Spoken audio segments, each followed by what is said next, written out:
So, welcome back, everyone. Today is the third lecture of our course, and today we have with us Dr. Aparna Dhar, who is a director for Hereditary Cancer and Precision Oncology and Genetic Counselling at Max Hospital, Delhi.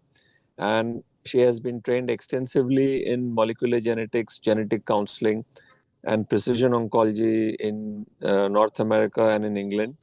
And she's one of the few people who dabbles both with germline as well as somatic, and extensive experience in counseling, as well as looking at reports, both germline as well as solid tumors and liquid biopsies. So I would request Dr. Aparna to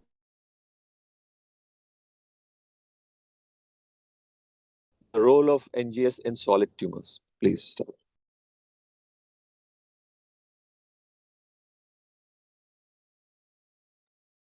All right. So good evening, everybody. Thank you, Dr. Serene, for having me here. And, congratulations on this fantastic initiative. I'm following after two great speakers. There was Dr. Serene, and then there was Dr. Akhil Chopra prior to that. So I'm going to try and keep the same level. And I've been given a very interesting topic and a very vast topic, which I can talk on forever. But okay, I'm going to keep it short, sweet, and simple. Is there a role for NGS in solid tumors? Very simple answer, yes. But the question we need to actually ask ourselves, is how are we treating in 2025? And why has this NGS become such an important player in our clinical practice? So it always boils down to the physicians and in the clinic and how a patient responds. We know with cancers, and especially those hard to treat metastatic cancers, if they don't respond to first line, it's suddenly a very slippery downward slope. And it just, the PFS between each progression becomes shorter. So what you actually want is somebody who can tell you what is the cancer thinking, what is the cancer's genetics.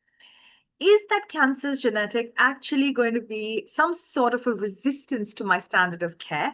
Or can I do something out of the box and preempt a resistance? Or can I nip that resistance in the bud so that my patient, that resistance does not become the dominant part? And that's what we wanted. We wanted somewhere where we had a one-stop shop that told us, this is what's up with your tumor. These are the somatic, or in some cases, germline aberrations. And we are going to change treatment and design treatment based on that. And that's keeping all the NGS and everything in mind.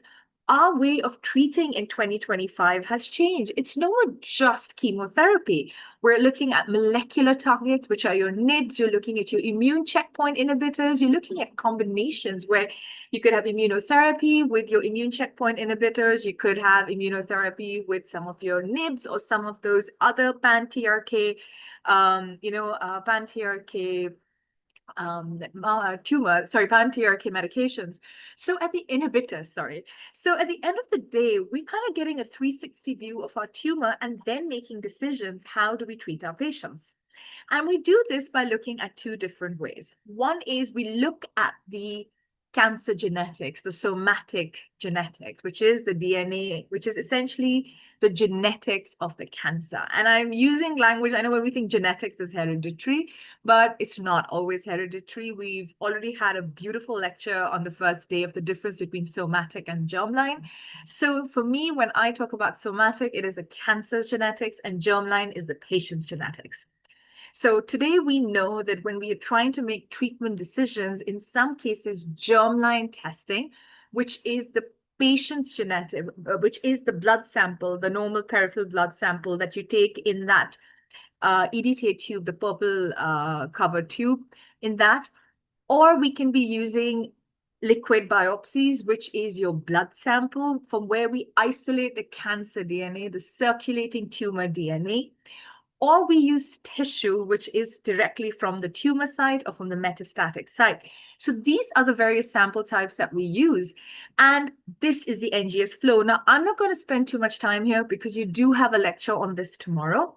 But for me, this is how I break down next generation sequencing. It is essentially a it's 4 phases. The first phase is your sample type. You look at the quality. You do the extraction of the DNA.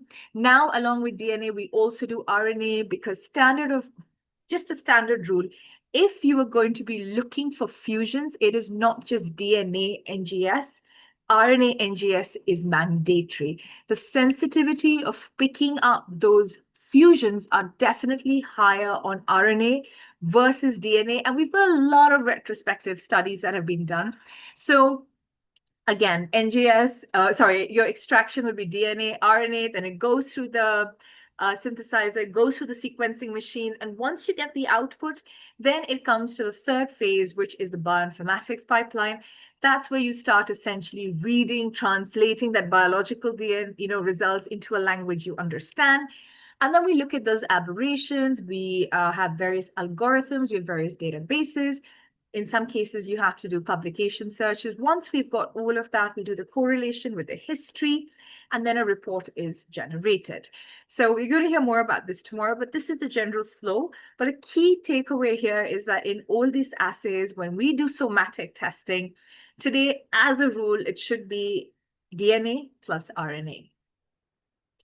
And now we've evolved. Back in the day, it was just doing NGS on tissue. But what we've started to learn, and there's so many studies here that are showing, and I'm going to show you in a bit, that solid tumors are actually very heterogeneous diseases, which means between the primary site, the new metastatic site, if I do an NGS from all those different sites, the biology can differ.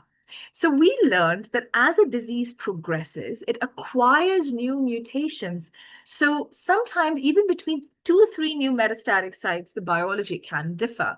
And slow and steady, we're reaching a phase where we're saying, okay, let's do NGS. Let's do a comprehensive genomic profile. Let's do a big panel, a small panel. But while we're doing tissue, let's do a complementary liquid, which means ctDNA testing.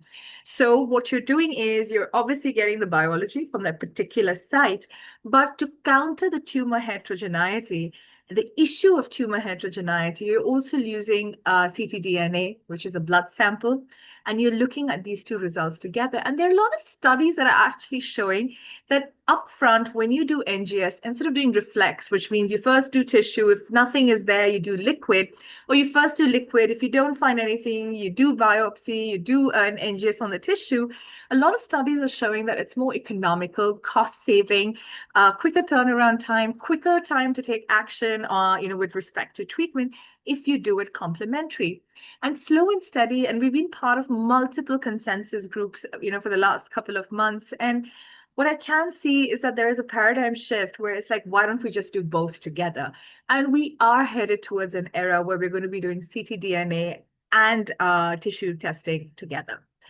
And NGS has evolved.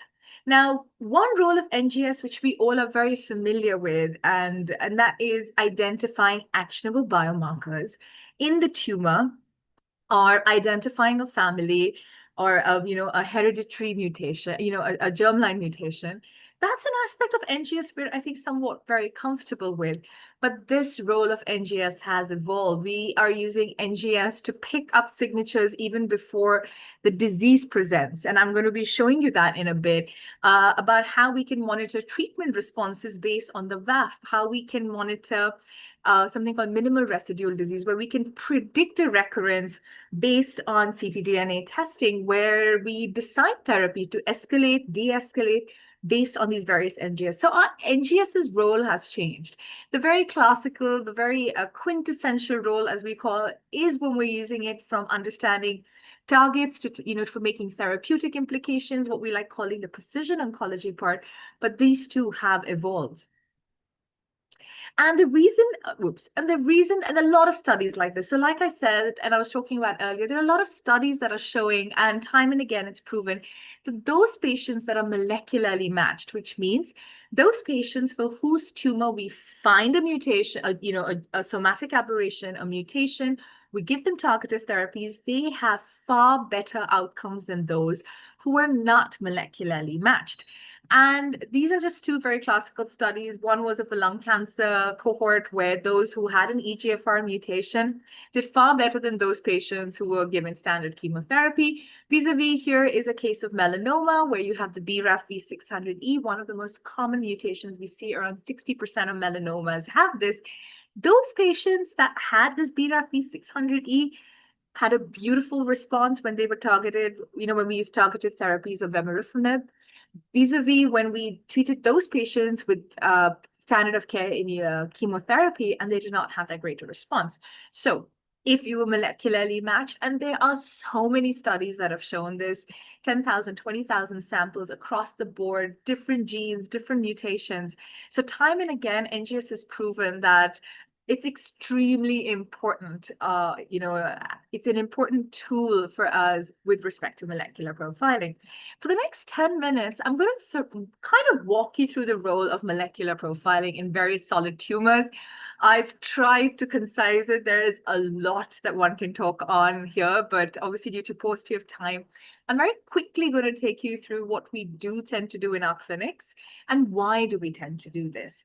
So when I look at an NGS report, I genuinely feel it's the tumor talking to you. But the problem is all of us don't understand and none of us are great translators. And that's where, the miscommunication happens because it's all there in a good NGS report. The poster child for molecular profiling has always been lung cancer. Now, 50% of your lung cancer patients, especially the non-small cell lung cancer, the adenocarcinoma subtype, which constitutes for around 80%, 85% of that cohort, will be molecularly matched, which means they will have a mutation in one of these genes here. In fact, not just that, there's NRG1, which I've got written down, there's ERBB2, there's ERBB2 exon 20 insertions. And as you can see, we've got first generation, second generation, third generation. And every time from the time of diagnosis or the time of progression, we reprofile, we take a new sample site, we go to the new samples, go to the new metastatic site, take a sample, set it for NGS. Every time a patient progresses, because there are so many nuances in this. One can say, but ALK is ALK, but ALK's variant can change. ALK's fusion partner, a point mutation could come in. Another resistance mechanism could come in. I could be blocking a pathway, but the tumors figured out how to bypass it and maybe, kind of run away from the the MET pathway, which is the HEF pathway. So there is a lot happening. And NGS actually helps us understand. And in lung, it's so well studied. I know we're still studying it. No one knows anything 100%, but it's so beautifully studied that you can kind of predict that, oh, if my patient has progressed on osimertinib, maybe there's a BRAF, maybe there's a MET, maybe there's an exon 20. So we're so used to doing NGS here. And I think this is one area where it's a no-brainer from diagnosis, progression, every time we are going to doing next generation sequencing. Again, a lot of new biomarkers coming in, and this is forever evolving. Now, because of how much we do molecular profiling in lung, there is a group called the IASCALC group, and this is an international lung cancer group. And what they learned is that the resistance mechanisms that come about in lung cancer, sometimes are so minuscule, they get missed out on tissue. And what they also learned is that lung cancer is, again, a heterogeneous disease. So they came out with this consensus back in 2021, if I'm not mistaken. Yes, it was during COVID, 2021. And the consensus essentially was that in the case of NSCLC, anything 3B and above, if tissue is available, you do genotyping on it. But if you do not pick an oncogenic driver, you do not pick up an actionable mutation, reflex liquid testing was recommended. That means ctDNA plasma testing. If that did not pick up a mutation, then that's okay, you continue as is. Or option 2, you do liquid first. And if liquid picks up a mutation, great, you act on it. If liquid does not pick up a mutation, then you do tissue testing. And the third option was, if cost is not an issue, ideally for people like us in our part of the world, then you do upfront tissue plus liquid, and complementary testing is something that's being advocated. The same is also in our NCCN guidelines. And I always like using this particular example because it was such a eye-opener and a learning for us. So I had a young 37-year-old male, non-smoker. He presented with adenocarcinoma and SCLC. He had metastasis. So we did upfront tissue testing. It came back negative, but the PD-L1, which is an indicator for immunotherapy, said that, hey, it's a really high score, consider immunotherapy. But we also know that in the presence of an oncogenic driver, immunotherapy doesn't work because oncogenic drivers are resistant to immunotherapy. So we said, all right, let's do liquid biopsy. Just be sure that we're not missing out on something. So we did a liquid biopsy, came back negative. We went ahead and we did the standard of care, which is chemotherapy plus immunotherapy. He initially had not the best response. I'm being generous when I say it's partial, but there was something. And then we went ahead, did another 4 cycles, and there was a full-blown progression. At this point, we decided, all right, let's just do, young individual, families desperate, young children, very sad case, no family history. So we said, all right, let's do tissue plus liquid upfront. Let's send it to an FDA-approved lab. Let's send it to the US. So we sent this to the US. And what we got was, so we did a rebiopsy and we made sure there was a 14-day washout period, because if you've had chemotherapy, you have to chemotherapy, if you've had any form of radiation, if the patient has undergone any PET scans, any of these contrast dyes, we advise a 14-day washout period before you give the sample. Your patient gives the sample for ctDNA testing. So we sent it for ctDNA and tissue. So what you see over here, where you've got the tumor sound over here, it just picked up a KEAP1 mutation. Now, and I'm going to explain this report in a bit. The other side, what we got on the liquid was a BRAF V600E. So if you remember, this is one of my oncogenic drivers. And there were a host of other mutations. There was an STK11, which helped me understand why my patient was not responding to immunotherapy, because STK11 is a known resistance mutation to immunotherapy. My patient was not even responding that well to chemotherapy because KEAP1 is a known resistance mutation to chemotherapy. But what I did learn is that because of the BRAF V600E, I found a driver for which I could actually treat my patient with. And that's exactly what we did. But what this report also did is it opened my view of what the cancer looked like. So I know that if something doesn't work, I have other treatment options that were available over here.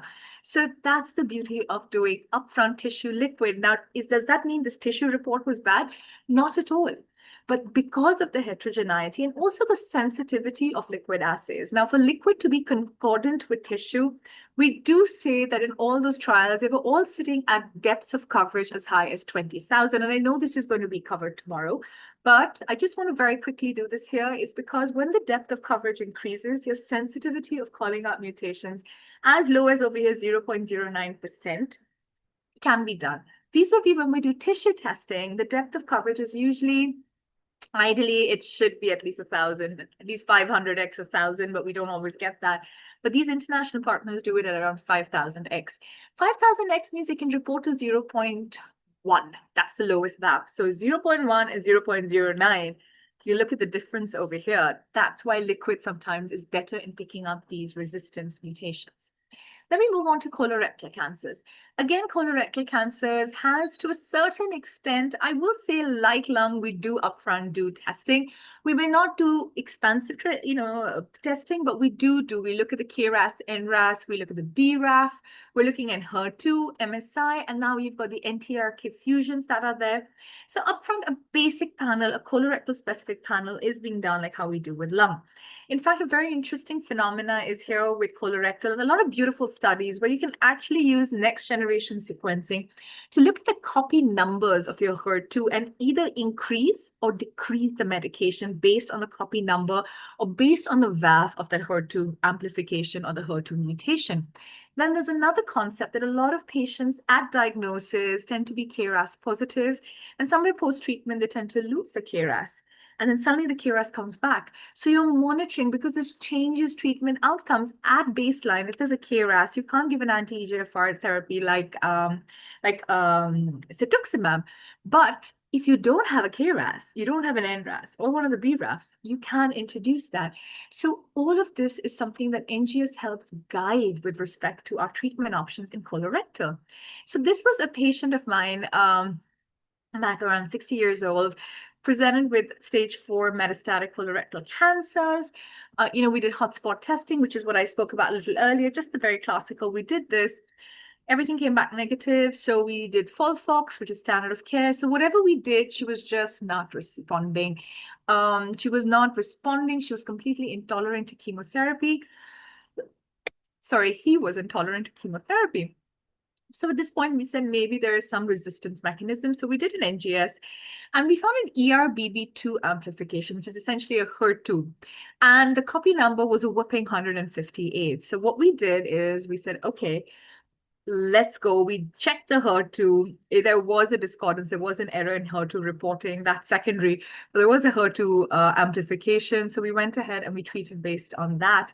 And I think the PET scan speaks for itself. There was a huge, a fabulous response post 6 cycles. So that's where NGS works. Another great area is breast cancers. One of the biggest mistakes I think all of us make with breast cancers is we think it's driven by ER, PR, and HER2. And we tend to forget that it's not just ER, PR, HER2, because in 30% of your breast cancers, these statuses are going to change over, multiple lines of treatment. But in addition to that, there are so many other pathways that get activated that they could be, somewhere causing resistance, or they could be potential actionable pathways that we can use other medication versus just doing chemotherapy.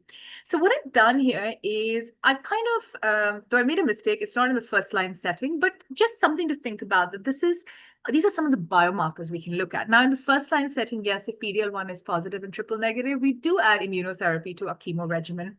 Upfront, no-brainer, germline testing. Now, the most important thing with germline testing, it has to be NGS with MLPA. I can't stress enough that a lot of times we do next generation sequencing, we do a germline test, we don't do MLPA, and we say patient is germline negative. No, the patient is not.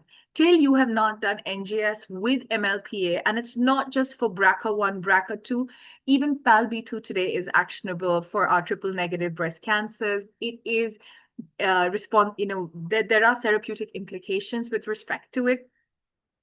So please ensure that upfront, when somebody gets diagnosed and you are doing germline testing, it is NGS with MLPA. If that comes negative, then you can say your patient is germline negative. Now, in addition to germline BRCA, we also do somatic. So we do somatic BRCA1, BRCA2. There is data for that. And obviously based on that, if they're positive, we add platinum chemotherapy. So any mutation in if you have a BRCA mutation, you have a PALB2 mutation in the DNA damage repair pathway, it is actionable. Now, in triple negative breast cancers, there's also a very simple thing. I know it's not NGS, but it's a simple IHC marker, which is for the androgen receptor. If that's positive, we've got treatment for it. And one of the most frequently mutated pathways in our breast cancer is the PI3K-mTOR-AKT pathway. If we see somatic aberrations there, we again have treatment options that are available. And the most important of all are your agnostic markers, which are your NTRK fusions, which is your RET fusions. Then you've got your BRAF V600E, I've forgotten to write E here, and your HER2. Check your HER2 statuses, because now in the era of HER2 low, HER2 ultra low, we do have the opportunity to treat with trastuzumab deruxtecan. And that's for triple negatives. Now, I've been talking a lot about PARP, so I want to share a learning with you. So here was a 36-year-old female, CA breast. There was no family history from what I remember, but still she was germline BRCA2 positive, triple negative, underwent the standard of care treatment. And at that point, she was put on olaparib and sorry, she was ER positive and PR HER2 negative. Sorry, ER positive. So she went under the, underwent the standard of care, and then eventually was put on olaparib and tamoxifen. She came back to the clinic with complaints. There was axillary swelling, and it was very weird. So nobody could understand what was happening. And we did a PET scan. It was very clear that there was progression.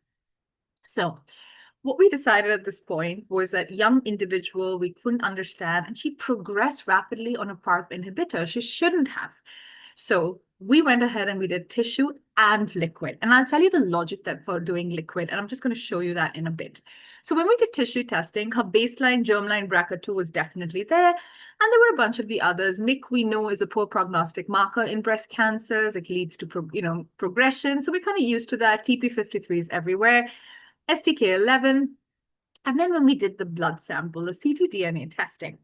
And this is why in a case like this, when your patient suddenly becomes resistant to a PARP inhibitor, the first thing you want to think about is something called BRCA reversion. BRCA reversion means that somewhere, and especially when they have a germline BRCA mutation, and it's usually more the BRCA2 seem to be more susceptible to this. When they undergo platinum chemotherapy, PARP inhibition, somewhere the BRCA protein, which is mutated, is able to partially repair itself and become wild type. So from mutant, it becomes wild type. It may not 100% repair itself, but it definitely somewhere repairs that it becomes wild type. And this is something that only a liquid biopsy can pick up, obviously because of the sensitivity.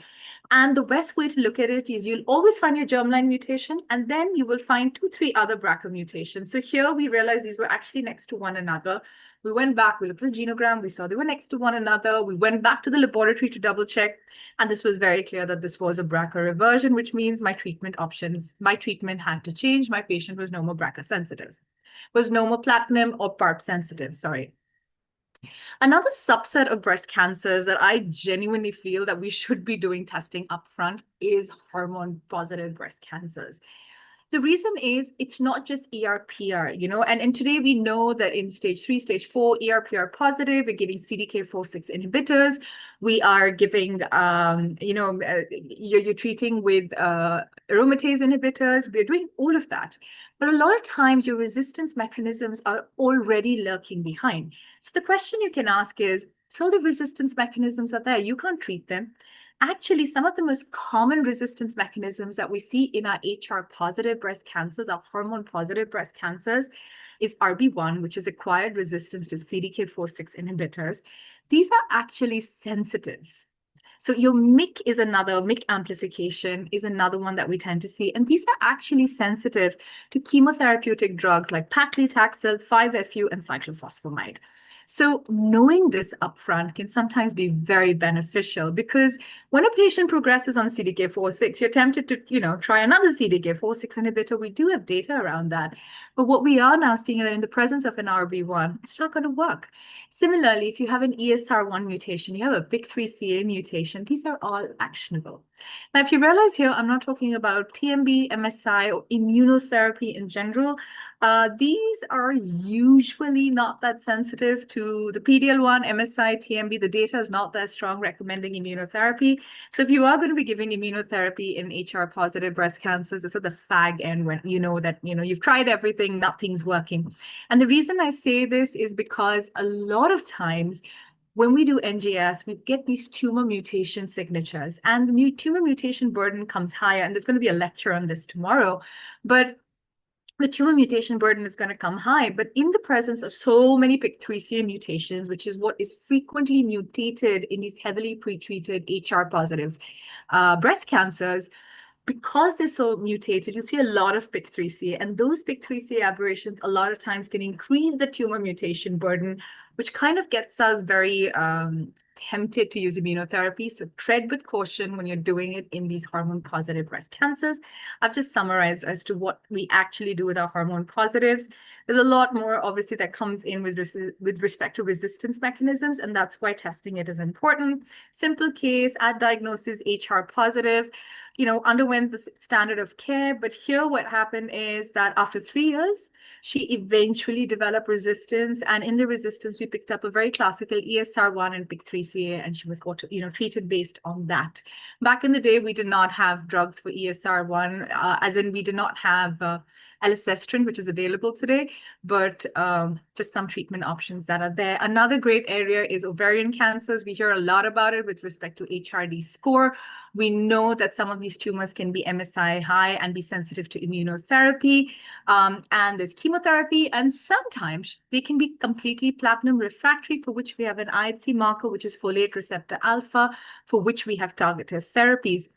And the reason I've bought this case, because it's such an important learning today, is that I know we've got great data now, but this case will always stand out for me and always, kind of has become my standard of care in my ovarian clinic, ovarian practice.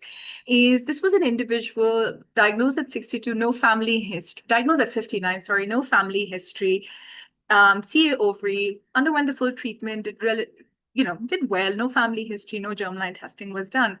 Again, the dates was back in the day. Now, eventually the disease did come back and there was a full-blown progression. She was not at all happy. We sent it for tissue testing. And when we sent it for tissue testing, we picked up this BRCA1 mutation and a TP53. Two important learnings. Just because the VAF is greater than 40 does not mean it's germline. Please go double check. So when we double check, the TP53 did not have a germline origin, but that BRCA1 did. And this was somatic testing. So whenever you're testing your patients on tissue, in breast, in ovarian, in pancreatic, in prostate, where you can pick up these germline mutations on a potential germline event on your tissue, please pre-counsel, because breaking this news to her was so difficult. And I think it's the TMH data, 28% of individuals with no family history could have a potential germline mutation. Another interesting area is, endometrial cancers. Now, endometrial cancers, there's actually this TCGS study, which I think is fabulous, where they've divided them based on their molecular subtypes. And what they saw is patients who were pol ultra mutated, which means there was a mutation in the pol gene, or it was ultra mutated, they had the best prognostic outcome. Then next was those that were MSI high, and then TP53, which had the worst outcome.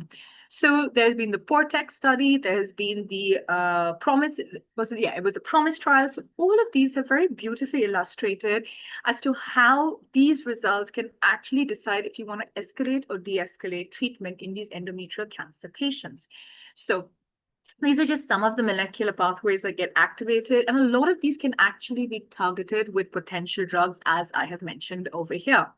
And in this particular case, we had a 57-year-old female, no family history, diagnosed with endometrial cancer.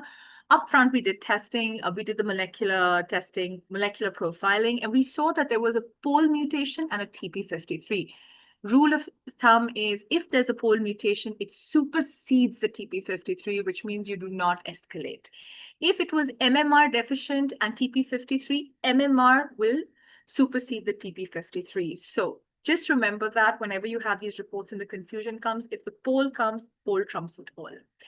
Biliary tract cancer is one of the most heterogeneous diseases, and once upon a time considered to be so boring that apart from chemo, you can't do anything. But the beauty of biliary tract cancers, as you can see here, they are molecularly very diverse. But if I break them down as per their anatomical side, they're molecularly different. Your interhepatic cholangiocarcinomas are synonymous with FGFR2 fusions and IDH1 point mutations, and we've targeted therapy for them. Your extrahepatic is where you tend to see your HER2 amplifications and point mutations. And then what's common between the extra, and the gallbladder cancers are your BRAFs, NTRACs, MMR, NRG1, which are somewhat agnostic markers. So if you see, they're molecularly very diverse. But what also is what I said earlier, that when you do testing and you read these reports, what you see is that the genes, the NGS report is actually the cancer, in a way, the genetics is talking to you. Because a lot of times it's not just about looking for those actionable biomarkers, it's also for looking at those other passenger mutations that could be wreaking havoc in the system. So let's say you're ready to give immunotherapy, but in this, if you have a CDKN2A, N2B loss, I can tell you your patient is not going to respond because that's a known resistance mechanism. What it does is it makes that so-called immune hot tumor into an immune cold tumor. It changes the microenvironment from hot to cold. So immunotherapy is not going to have a great response. Then you have an added 1A. If that's there, we know there's some element of sensitivity to platinum chemotherapy, to PARP inhibitors, and it makes a great immunogenic, a very good immune response. So this is something that confers sensitivity. So a lot of times looking at these genes beyond the targets are very helpful in deciding your steps forward. And the more you molecularly match, the more you're able to treat your patients and have better outcomes. And this is another example of, I've just kind of put things together. This is a little bit out of the box. It's actually looking at all the various mutations we tend to see in our cholangiocarcinomas, looking at their pathways and kind of seeing what can be mixed with what. And there's data supporting it too. So this is where NGS helps. It's sometimes not just standard of care, but doing something out of the box may have, where they're molecularly matched, they may do much, much better. Who would have thought urothelial cancers would be heterogeneous and we're looking at NGS? So even between the upper tract, so even between the upper tract urothelial carcinomas and the urothelial carcinoma of the bladder, there is a difference. So the upper tract is synonymous with the FGFR3. So there was 2, this is 3 fusions, HRAS, which we have a point mutations for which we have a drug, tipifatinib, something like that. And then over here, you've got TP53, you've got your ERBB2s, your RB1s. ERBB2s, point mutations could be their amplifications, but they're actionable. So here's a classical case of a urothelial carcinoma, underwent standard of care, tried everything, nothing was working, immunotherapy wasn't working, didn't know what to do. So we did testing over here and we picked up an FGFR3 fusion, an FGFR3 TACT3 fusion. And based on that, we treated the patient with edrafinib. And actually the patient is doing really, really well. Here we did use a liquid biopsy, but you can even use tissue and hopefully the tissue picks it up. Now, pancreatic, possibly one of the worst outcomes, but even here, it is molecularly so diverse that you can actually pick up, look at the mutations that you could potentially pick up, and you could target based on that. So, which is, when we think of pancreatic, we think of some of the worst outcomes, but I can tell you today in our practice upfront, when someone gets diagnosed with pancreatic, doesn't have to go to the US, whatever the patient can afford, we do try and do an NGS somatic testing upfront, obviously germline, no-brainer, and get a 360 view or whatever view we can of the tumor. And there are some great studies that are showing that post first line, if the patient progresses, sometimes acting on the molecular report with a concoction of a couple of drugs, which obviously is based on clinical reports, could be far beneficial than just kind of going first line, second line, third line. So I'm not advocating be experimental every time, but in some cases, in some tumors, it might be beneficial. Obviously, you should have data backing it. Gastric esophageal cancers, once upon a time, one of the most boring cancers, and now we know that they're actually very heterogeneous. So even if you do NGS beyond your MSI testing, which means that it's sensitive to immunotherapy or not, HER2, or if it's EBV, which is the, even in that case, if we go beyond that and do NGS, in around 15 to 25%, you would actually find genes that are actionable that you wouldn't have even thought of that could, that we could target. This is work in progress. I don't think it's ready for prime time Monday morning practice, but we are slowly seeing a change. And I've kind of put all the gastric cancers, obviously germline testing with respect to CDH1 is there, and with respect to Lynch. However, these are just some of the actionable biomarkers that are there in gastric cancers, and you can see there are a plethora of them. And I love presenting this one case because I think these cases all teach you the importance of NGS. Now, this was a case of a metastatic lower GE cancer, esophageal cancer, underwent multiple lines of treatment. And at every progression, we were doing an NGS, we were doing ctDNA testing because we could not, due to comorbidities, we could not do biopsies. So for the longest, the patient was MSI stable. And then suddenly we detected it went from being stable to unstable. It went MSI high.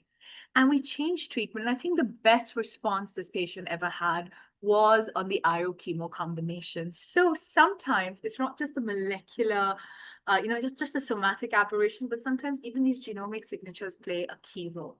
So the question I always get asked is, when do we do NGS and at what point? The question you need to always ask yourself that if you're going to be doing NGS, at what stage are you doing it? Is it a newly diagnosed patient? What are you looking for? What is the output and the outcome you want from that NGS report? Has my patient progressed? Have I lost all potential standard of cares? Don't know what to do. Am I going in blind, ready to go experimental? Am I going in with saying, I need to plan my treatment going forward, or my patient hasn't responded. I need to know what's happening. Ask yourself that question. Ask yourself the question that, and mind you, everyone's going to have a different answer. So that's okay. There is no standard of care that says at this junction, do this and then do that. We also work in a cost-sensitive environment, and that's something we should always be sensitive about. Type of panel, I know it's going to be discussed tomorrow. Are you going to do full gene testing? Are you going to do 50 gene, 100 gene, 5,000 gene? What information are you looking for? Do you want to do tissue, liquid? Do you want to do both together? Do I need TMB? Do I need MSI? Do I need PDL1? Do I need germline testing? Do I need PDL1 testing, IHC markers? What am I looking for? Once you have that, it's very easy to decide what's needed. So I use this in my clinic. So this is not standard of practice, but this is just something that I use. That do I really need testing? It's metastatic. Do I need testing? Is it required? When do I require it? And then accordingly, I start making these decisions. These are just some considerations when ordering a liquid biopsy. I'm going to leave that to Dr. Omshri tomorrow because I know she'll be covering it. But these are just a couple of things that one should keep in mind when they are ordering a test. So with NGS, very straightforward, we're aware of all of this. Do we have any breakthroughs coming in? So I'm very quickly going to walk you through the breakthroughs, and then I'd be happy to hear, answer questions if you have any. So one of the key areas where you're seeing great work happening, and not that we're not seeing it in others, but in particular that stands out for me is in the area of liquid biopsies. Now, when we take a liquid biopsy sample, we take a blood sample, which obviously has the germline DNA. And what we do here is that we're isolating the circulating tumor DNA. Circulating tumor DNA essentially means that from the tumor cell, that somatic DNA has been lysed into the bloodstream, and that's what you're isolating. Circulating tumor cell is intact cancer cells that are circulating in the bloodstream. So for today, I'm not going to talk about CTCs, but I'm going to focus on ctDNA and how that has actually changed our practice. An area that we are using it now is with screening, which means we look for epigenomic changes in normal cells where we can see them metamorphosizing into cancer cells. And there are a couple of tests that are using methylation signatures, epigenetic signatures, to identify individuals who are at a potential risk of cancer. The data seems to be a little bit more tilting towards colorectal because that's where great work has been happening, but that's where we're headed. And there is actually a test, and actually surprisingly, it's FDA approved, but it's great work that's happening. For me, what stands out is this recurrence detection. So when we treat colorectals in particular, stage 2, stage 3, there's always a debate if you want to escalate or de-escalate treatment. You look for prognostic markers that could be poor, but sometimes there's a debate around that. So what we'd use is a concept called minimal residual disease. The concept is that when there has been an R0 surgical resection, what does that mean? The surgery has removed anything and everything that is cancerous, and it says there's no cancer left behind. Sometimes we know cancer cells can lurk around that cannot be caught on your biochemical testing or your radiological testing. So the concept here is that 10 to the power 9 is the sensitivity with which they can actually call these mutations out, can actually identify, a cancer cell that could be lurking behind. So that's called ctDNA testing they do using minimal residual disease, with the concept that if any cancer cell is left behind, that could potentially be the one that tomorrow could be the reason for recurrence, for progression, for metastasis. So what we're doing now is between 4 to 8 weeks post-surgery, and if it's an R0 resection, we're doing this test. If the ctDNA is positive, that means something is left behind, and we escalate, which means we give treatment. If it comes negative, we put the patient on a wait and watch. This hasn't become standard of care because, one, the testing is expensive, but more importantly, there's a lot of great work that is happening, but we don't have it yet in our guidelines with 100% assurity. If this happens, do this, do it for so many years. But there are some great trials for those of you who could be interested. Read about the Pegasus trial. Read about Dr. Aparna Parekh's paper. It was one of the first papers that NGS published. And then there's the ACT3 trials, and I think it's phenomenal. ACT3 actually looks at the molecular profile, and based on that, they decide treatment. Now, in the metastatic disease, we've already spoken about solid tumor profiling, where we, I've just already told you about how we can use it for that. But we're also using it to escalate, de-escalate treatment based on, actually not treatment, but the dosage based on the variant allele frequency. It is work in progress. So for those interested, do read about the Victory trials. It is, again, in colorectal cancers, and they've actually escalated, de-escalated they've actually increased or decreased, I'm sorry, based on the HER2 levels, the ERBB2 levels. And I thought that was phenomenal. So methylation is another area. So methylation are essentially unique fingerprints that a cell has. A cancer cell has a unique fingerprint. And based on that is how they're able to identify these, signatures. And very soon they're becoming synonymous in a way that they're coming into our clinical practice. So in these methylation signatures, there's a brilliant thing that has been introduced called molecular tumor type. Now, a lot of times we know every tumor has its unique signature. So based on that, they're able to tell us if it's lung is an adenocarcinoma, is it a breast tumor. They're able to give you the ER/PR HER2 status. And it actually is very beneficial, especially when you can't do a rebiopsy and you want to check those receptor statuses. These tests are proving to be very, very helpful. So I'm going to show you 2-3 cases very quickly. So if you see over here, the first one up here, standard patient was sent for ovarian cancer testing. We were not looking for it, but it was given to us that it was 100% ovarian. Here, it was 100% biliary tract. Here, this lung one, I thought was brilliant because my molecular report was showing a possible small cell transformation. So in the presence of an EGFR mutation, and when we see a TP53 and an RB1, it's an indication that it could be going from non-small cell adenocarcinoma. There could be a histological change to small cell. And we weren't sure, we couldn't do a rebiopsy at that point, but when we did the tumor profile here, it showed us adenocarcinoma was still dominant, but small cell lung was around 30%. So that means I know the transformation was starting to happen. So that I thought was very interesting. And this was phenomenal. If you see up here, this was a patient of carcinoma of unknown primary, underwent multiple IHCs, went to multiple labs, multiple specialists. They weren't able to reach a diagnosis. So we sent it for testing. And it came out as 100% prostate, which I thought was brilliant. And we treated the patient as a CA prostate, and I must say the responses were amazing. So like I was talking about the methylation signatures, so triple negative breast cancers, around 24% of them actually have these methylation signatures for BRCA1. Now, what I thought was very interesting is a lot of times in our clinical practice, we do germline testing, it comes back negative. We do somatic, it comes back negative. We do HRD testing, it comes back negative. But the patient's tumor is behaving like as if there's an element of BRCA-ness. And this is an area that could give us that answer as to why is the tumor behaving like it is, but none of my testing is showing it. It could be because of these epigenomic changes that are happening. And if it's 24%, that means these are patients who are missing the opportunity for being treated with a potential PARP inhibitor. And my last one is HRD testing. HRD is essentially homologous recombination repair. So we know genes in the DNA damage repair pathway. When there's a double strand breakage, they repair by homologous recombination repair. If a gene has a mutation in it and it cannot perform homologous recombination repair, it becomes deficient. That is one way of looking at it. And these are supposed to be patients tumors that can respond to PARP inhibition, PARP inhibitors. Another aspect is we look at the genomic landscape. So the HRD is essentially your normal BRCA1, BRCA2 mutations we tend to see either somatic or germline. Then you have those genes in the DNA damage repair pathway that are the genes in the DNA damage repair pathway that are there. Then it could be the promoter methylation. This is a relatively new aspect. I've just put it in. And then some cases we don't know what's happening.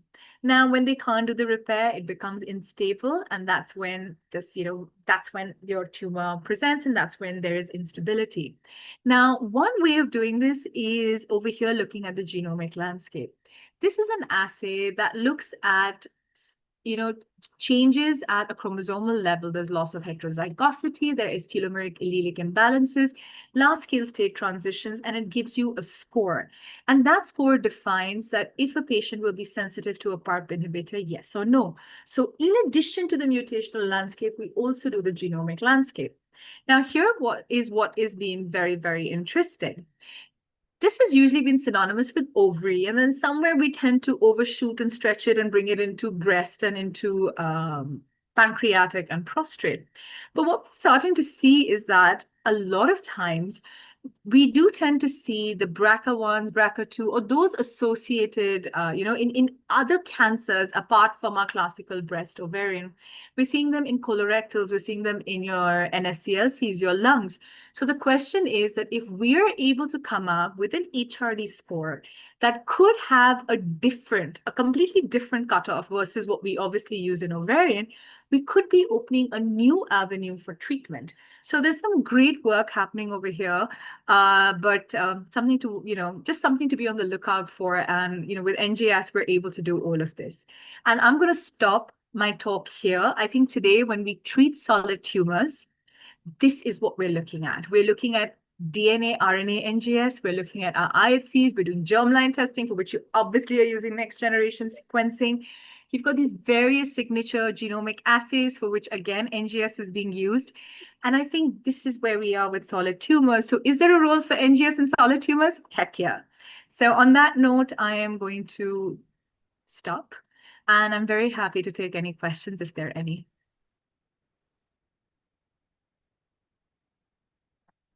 You covered a lot. I was really liked it how you sort of weaved everything. The tumor, NGS, the liquid biopsy, the germline, the methylation. That is what happens in and then you showed very nice cases where you actually showed the technology we use to help the patient. So now some of the questions I will just read out. The chat box, please guide which tumors do you recommend NGS essentially in resource constrained. So the line was breaking, but just to make sure I've understood right, you said in which indications upfront in a resource constrained environment do I recommend NGS, right? Was that the question? I think we've lost Dr. Serene. Yeah. Okay, so I'm going to assume that was a question and just go ahead. Yes, ma'am, it was. Okay, so in a resource, that's tough, but I would say upfront in lung, please do NGS. You don't have to do a 500 gene panel. There's a very good 20 gene panel. There are even coupons that certain pharma companies give you. Do a 20 gene lung assay, which will cover all the key actionable mutations. And in addition to that, it will also give you any resistance that could potentially be there. So your KEAP1, your STK11s, your TP53s, that will be covered. In colorectals, again, I would say upfront, do consider doing NGS, where you can do a small, 10 gene colorectal panel, that suffices. The third one are your biliary tract cancers. I think for me, upfront biliary tract, you'll be amazed as to how many oncogenic drivers are actually there in biliary tract. And we've been burnt a lot of times in the past by not doing the test and then learning that there was, because you're investing in immunotherapy, but if you have an FGFR or an IDH1, that could be a potential resistance over there. So I think for me, lung cancer, it's lung cancer, colorectal, and biliary tract cancers. And again, I'm not saying that it has to be a huge panel, even a tumor-specific panel, which is what a lot of the laboratories tend to do, is very strongly recommended. You're on mute, sir. Dr. Serene, you're on mute. Oh, I'm sorry. I was on mute. So the other related question is, when should liquid biopsy complement tumor NGS? In which sort of condition, and also in early stage cancer or only in metastatic stage cancer? It's an excellent question. So the question I'll ask is, what are you trying to do with that liquid biopsy? So in the case of lung, we have enough data. There is a study by Dr. Sanjay Popat, where he's actually seen that in outcomes, are they better with doing tissue liquid upfront, complementary, or, going in the reflex way? Lung, if cost is not an issue, I'm a very, very strong propellant over there. I'm a very, very strong advocate over there for upfront liquid and tissue. Otherwise, in a metastatic setting, I do think that when the patient has had a progression, liquid biopsies are good. Now, here's where the downside of liquid biopsy comes. If your lab is not good and they don't have a well-validated liquid biopsy assay, you are going to see more false positives or you're going to see a lot of false negatives. So while liquid biopsy is non-invasive, it's a great way of addressing the lacunae that possibly tissue testing could have. I do feel it's not a very, if the lab isn't right, you could be doing more harm than good. Where do we use this? In today's day and age, it's only approved in metastatic settings. And the reason being is that not all tumors are great shedders. So actually isolating that ctDNA is not easy. So we usually say metastatic disease. Only in lung is it stage 3B and above. And the others, we don't do it. You can argue that I just showed early stage cancers. Those are very, very different assays. So and the purpose of doing in those early stage assays is very different. You're looking for ctDNA with respect to recurrence. So we're doing a lot of different things over there versus what we're doing over here. But I would say in a metastatic setting would be your safest bet, because certain tumor sites, also certain metastatic sites, do not shed well. So peritoneal disease is a very poor shedder. So if you have recurrence over there, you're better off doing tissue testing versus doing liquid biopsy, because that's going to be a poor shedder for ctDNA. So it's not a very straightforward answer. It is going to vary from here and there, but only in lung, I very confidently say tissue liquid. Our data is the strongest there. Okay. So now two related questions. That is about the VAF. So one is Arifa Nazmeen asks, how can we differentiate that whether it is a germline or somatic P53 variant if the VAF is above 60 or 70%? Most times it may not click, rather than we just accept it as germline. And Divya Kannan has asked, when do you suggest germline testing after somatic NGS testing? Is there a cutoff for the VAF for it? So the first indication that something could be potentially germline or could be an indication of a germline event is around 35 to 40% VAF. Now, TP53 is the area where we all get burnt the most, but I would always look at that mutation in the databases and see, is it a reported germline mutation? If it is a known germline mutation, and if it matches my family history and the patient's history, then I would act on it. But a lot of times you'll get VAF of 65, 70, TP53. Now, again, TP53s can be loss of function, gain of function. All TP53 mutations are not the same. So with TP53, I will always, the most basic, simple answer, if you don't have access to a Dr. Serene or a genetics clinic, is please punch that into a database, ClinVar, or go to NCBI, just put it over there. There's to check in all the databases, put the mutation in and see if it's germline. And it very beautifully shows you germline somatic. Is it reported in germline? Is it reported in somatic? TP53 is pretty well documented over there, so I would. For other genes, I would see a cutoff of 35% and above. Again, I would double check if it's a germline, because you can see somatic BRCAs, which has no germline. You can have, somatic check2s, ATMs. We are seeing a lot of it. So I would always double check. And then if I do feel that, yes, this is a potential germline, then I would confirm with Sanger sequencing on blood. And obviously a family history and, genetic counseling is mandatory. Okay, thank you. I think that was well explained. One more question, I'll take maybe one more. So is it necessary to know the nature of tissue samples and their mutations before interpreting ctDNA from liquid biopsies? And how can we differentiate normal cell-free DNA from tumor-derived DNA? This is Shreya Kashyap. Yeah. So can we just hear that again? Is it tissue? How can we know if tissue? Is it tissue? Is it necessary to know the nature of tissue samples and their mutations before interpreting ctDNA from liquid biopsies? That is one. And how can we differentiate normal cell-free DNA from tumor-derived DNA? Okay, thank you. So the first question with respect to the nature of the tissue, if it's from a bone biopsy, for example, it undergoes decalcification, there can be degradation of the DNA. So I would not be the most comfortable maybe with that NGS report. There can be false positives and false negatives. There could be a quality issue. So in that case, maybe ctDNA may give me a better view. How do we differentiate? So there are great algorithms that help us understand that what is germline, as in what is germline, what is a normal mutation, like what is the normal reading of that individual, and what is tissue derived. So there are algorithms in place that help us with this distinction in knowing if it's a tumor or an individual derived. Now, I think the question is coming because there is something called CHIP mutations, which are clonal hematopoiesis of indeterminate function. Of indeterminate potential, which essentially means that when we are looking at ctDNA, we can pick up old discarded WBCs too that are there, and especially in smokers and older individuals. Those readings can tend to overlap with our ctDNA readings.